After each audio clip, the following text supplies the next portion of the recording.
ఉంటున్నా కూటమి ప్రభుత్వం అధికారంలోకి రాగానే నవ్యాంధ్ర చేస్తారని చెప్పి అధికారంలోకి రాగానే నిరుద్యోగ ఆంధ్రగా ఈ రాష్ట్రాన్ని మార్చడం జరిగింది.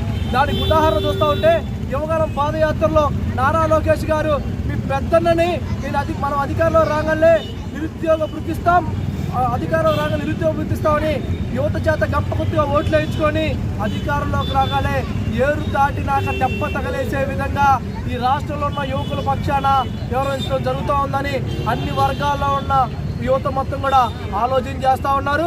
తక్షణమే మీరు ఏదైతే ఎన్నికల హామీలో పొందుపరిచాలో జనవరి 1కి జాబ్ క్యాలెండర్, అంతకుముందు మీరు చెప్పారు 2,35,000 ఉద్యోగాలు మేము రాంగల్లే భర్తీ చేస్తామని.